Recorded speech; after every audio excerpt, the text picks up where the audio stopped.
Hello class, welcome to the next segment in the week 3 material. And in this segment we're going to introduce the idea of a while loop, which is in contrast to what we've been talking about in previous segments. In the previous segments we've been talking about a for loop, which is a way that you can get the computer to repeat some tasks, some set or predetermined number of times.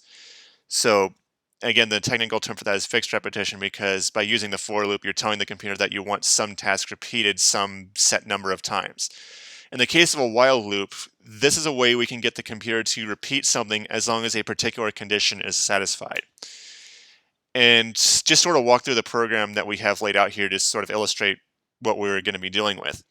So in this case, in this program, we have a variable x, which we've set equal to 50. And then down here we have an example of a while loop. And if you take a look at this, as far as the actual structure of the Python code itself, this looks very, very similar to an if statement. In fact, the setup for a while loop is identical to an if statement.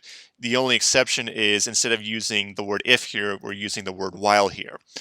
And as far as functionality goes, in the case of an if statement, we only run the indented statement once if the indentation is part of an if statement, and we only run that indentation if the condition is met.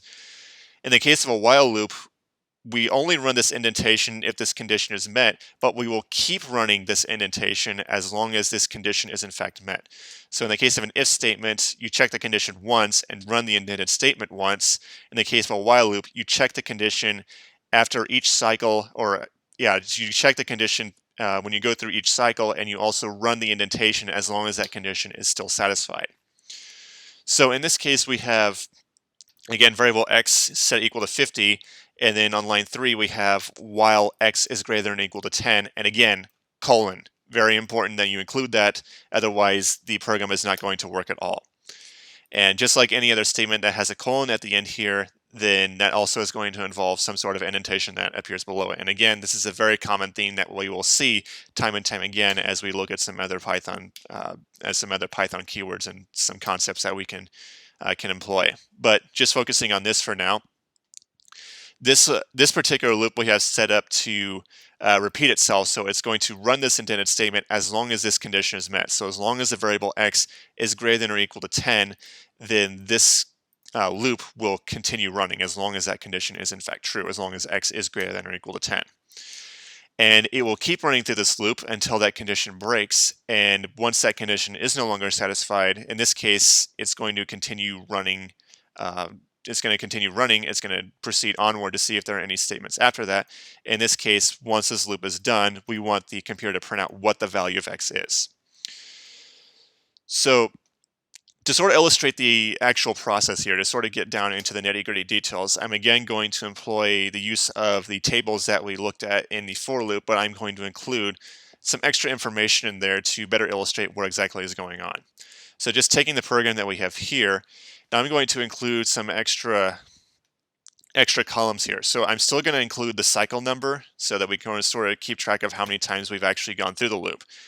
And I'm going to have a column that's dedicated to letting us know what the value of x is before we even run through any part of the loop. So this column over here is going to be what the value of x is before we even begin running through the indented statements.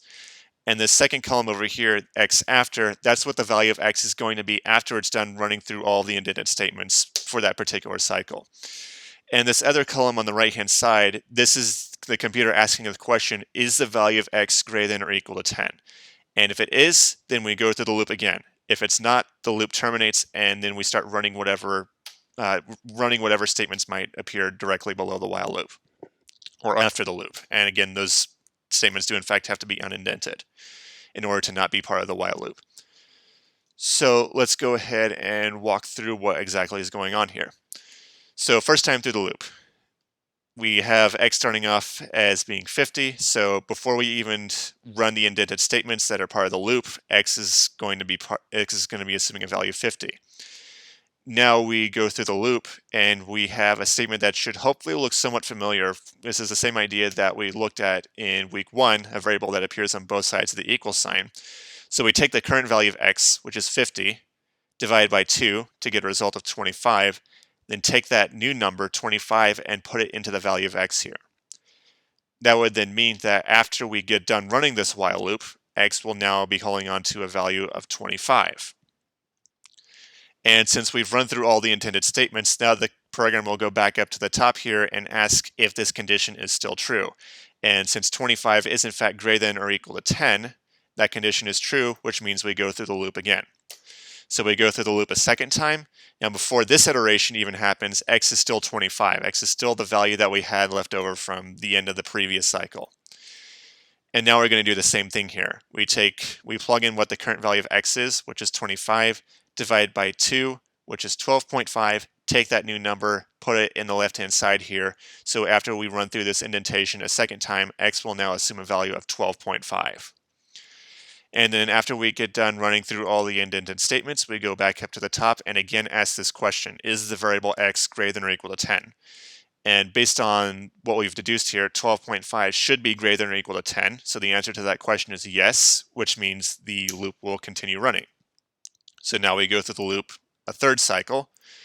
We let a third cycle run through the loop, and again, x is still 12.5 left over from the previous value that we had before. And now we're going to plug 12.5 into the right-hand side of this expression. So we get 12.5 divided by 2, which that result will come out to be 6.25. And we take that result, put it into x, so now x is equal to 6.25. Now we go back up to the top here and ask, is x greater than or equal to 10? And we can see that x is no longer greater than or equal to 10, which means the condition in the while loop fails, which means the while loop will then terminate entirely. It will stop running through the indentations that appear directly below the while loop. And with the while loop now finished, the program will continue running normally. So after we get done with the while loop, the program will then continue on to print out what the value of x is. And if our logic here is solid, if that is in fact what the computer will actually do, then this print statement at the very end here should in fact print out a value of 6.25, since that's the final value of x that ended up breaking the condition in the while loop. So let's see if that's what we actually get. So if all that holds true, then we should see 6.25 appear in the console if we go to run this program. And you can see we do in fact see that result. Now let's take a look at the same while loop, but I'm going to change something up. And this is going to be used to illustrate another important point that should be kept in mind. So instead of saying x equals x divided by 2, I'm going to say x is equal to x multiplied by 2. So let's see how that's going to affect things. So this is the new while loop that we're going to look at. And we're going to go through the same process as before, same columns. So first time through the loop, x has a starting value of 50. Then we run through the indented statements. 50 times 2 is 100. We take that value of 100 and put it into x. And then we go to check this condition: is 100 greater than or equal to x, is the variable x greater than or equal to 10, which is in fact the case, so the loop continues on. Second time through the loop, x is still 100 left over from the previous cycle, and then we run through this again. 100 times 2 is 200, take that value of 200 and put it into x. And then we check if 200 is greater than or equal to 10, which is the case, so the loop continues onward. And if we run through the loop a third time, x is 200. Before we go through those indentations, x is 200. We plug 200 into the right-hand side here. 200 times 2 is 400. 400 goes in the value of x. We check to see if x is greater than or equal to 10, which it is. So we run through the loop again. Fourth time through the loop, x is still 400 left over from the previous cycle. 400 times 2 is 800. 800 goes into x. We check if x is greater than or equal to 10, which it is. So we go through the loop again. And again, x is still 800 left over from the previous value. 800 times 2 is 1600. We take that 1600, put it into the value of x. We check the condition again, is greater than or equal to 10, so the loop will continue on. So hopefully you can see that if this loop is allowed to run as long as x is greater than or equal to 10, you can see the loop will run indefinitely. It will not stop running, because by getting value of x to double itself, there's no way that we're going to break this condition here, because you can see x is just getting bigger and bigger and bigger, so it's always going to be greater than or equal to 10. So the loop is just going to run indefinitely until you tell the program to stop running. You force the program to stop running. And this has a very specific name. It's maybe something you might have heard of before. It's referred to as an infinite loop, which basically the computer is caught in the same cycle over and over again, and it can't break free from it because the condition in the while loop is always set to be true.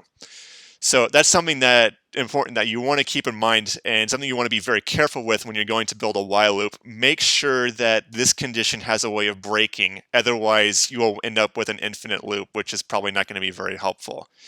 But just to show you the kind of result that you will get if you create an infinite loop, if you want to go ahead and run this, so here you can see it looks like the program just hangs. It's not running this print statement because it's still caught trying to resolve this loop up here. And if you end up creating an infinite loop in Spider, the best way to resolve that situation is there's a little red square that appears up here. If you just simply click on that, then that will terminate the program and that will return things back to normal. So if you find that you've accidentally created an infinite loop, just simply hit the red square that appears in the console here, and that will terminate the program and bring things back to normal. In fact, if we want to, we can sort of see what kind of values of x we're getting when we're running through this infinite loop. And I do this every semester, and every time I cross my fingers that it won't crash my computer. So cross your fingers and let's see what happens here. And then I'm going to hit the red square, and there was a big spike in lag, and you can see there's a ridiculous amount of numbers in the console. Yeah, x has gotten quite large. And yeah, that's a very ludicrously large number. In fact, if I were to let this go indefinitely, then x will try to attain the largest possible number that the computer's memory allow, and at that point the computer will run out of memory and Spider might quite possibly crash itself. So let's go ahead and fix this and put this back the way it was so that we don't accidentally crash the computer here. But again, that's just to sort of underscore the point here. While loops, they have uses, but there's one glaring thing that you have to watch out for, and that is make sure that you don't accidentally create an infinite loop, because depending on the nature of that infinite loop, that might be something that causes issues, potentially serious issues for the computer. So just something to keep in mind when you're going to build a while loop.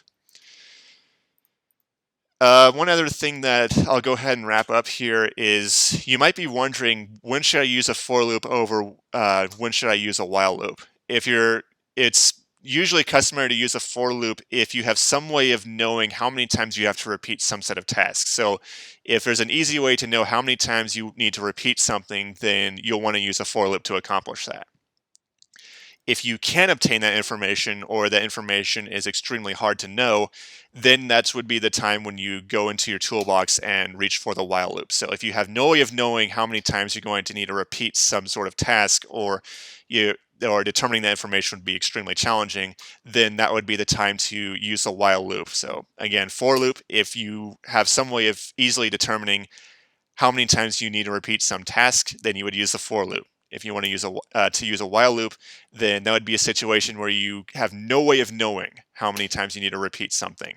And that would be when you would go to the while loop. That would be when you would pull the while loop out of your toolbox.